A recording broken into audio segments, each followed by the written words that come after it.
Alright guys, before this video starts, guys, make sure y'all hit that subscribe button and please turn on post notifications.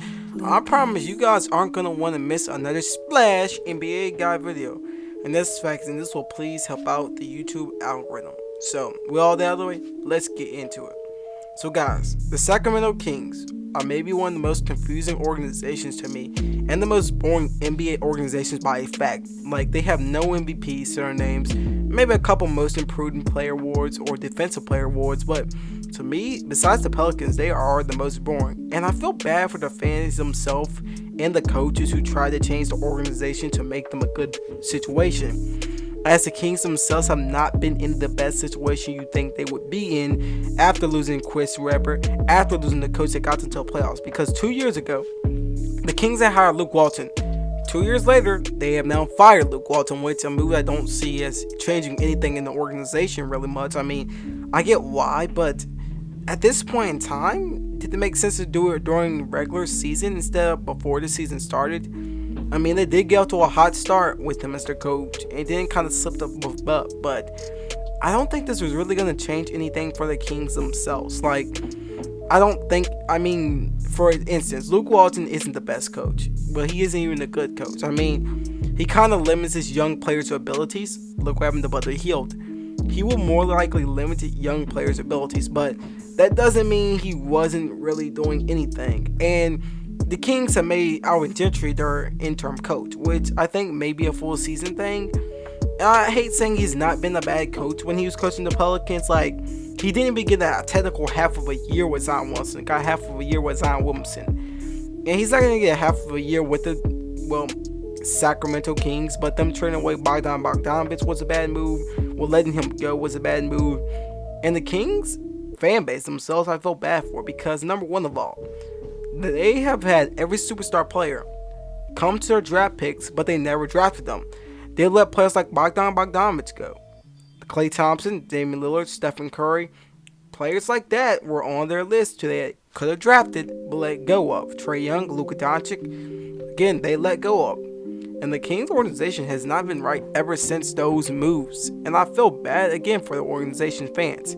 Like De'Aaron Fox, a player who is not having his best season this year technically, averaging 19.7 points, which is a big, if I mean big drop off from his 25 points last season. I don't know if it was because it was empty stats, which it didn't seem like, but was it really? I mean, the year before Luke Walton got there, the Kings were the 9th seeded team in the playoff seeding, and maybe if there was a play-in tournament, they could have possibly made the playoffs along with the Lakers. So that was a big thing for the Kings. And the Kings have not been to playoffs in a long time, since the early 2000s. And really in the 2010s, they have not made the playoffs ever since. So it's kind of a hard thing to say for the Kings fan base. As De'Aaron Fox has been a great young player, this year has just not been his year technically. I don't know if a trade is going to happen, and I doubt a trade will happen, including a Ben Simmons trade. I feel like these Ben Simmons trade rumors are just coming out of nowhere, or now they're starting to feel like gossip. Like, I hear one every minute, one about Jaylen Brown, and now one about De'Aaron Fox. Like, I don't get these trade rumors anymore. And at a certain point in time for De'Aaron Fox, his skill set is pretty good for the Kings building set.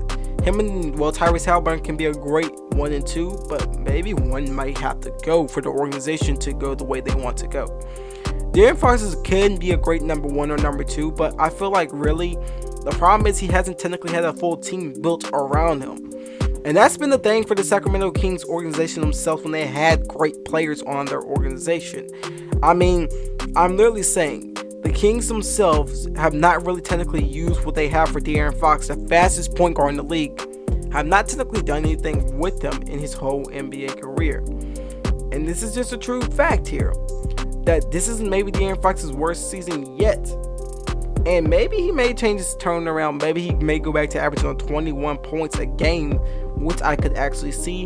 But that's an infability if that can actually technically happen.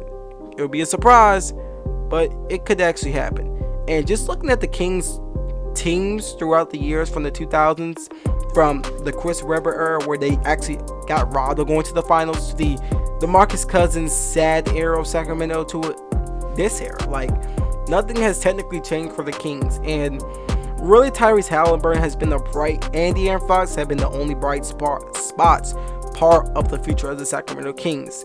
And that's really awesome to say because Tyrese Halliburton and De'Aaron Fox have been fun for the Kings fan base. But besides them, it's really nothing else that the King fan base can really say has been good. Their coaching hasn't been good. Their defense has not been the best, and they know it. So the question was, could the Kings build a winning franchise around De'Aaron Fox and Tyrese Halliburton right now? And it looks like it's just a try to please De'Aaron Fox at this moment now because he's their only player I feel like has a free agency contract and will make big boss moves in free agency if he does not get what he needs. I mean, they could make a trade between Marvin Bagley for Jeremy Grant. I can see that trade happening. It just looks like a win-win trade. But again, the NBA organizations themselves have put themselves in a really weird situation for Sacramento. Let's look at Marvin Bagley. Their second pick, they drafted before Luka Doncic, before Trae Young, before Michael Porter Jr. He doesn't even want to play any minutes for this team. And his dad's asked for them to trade him.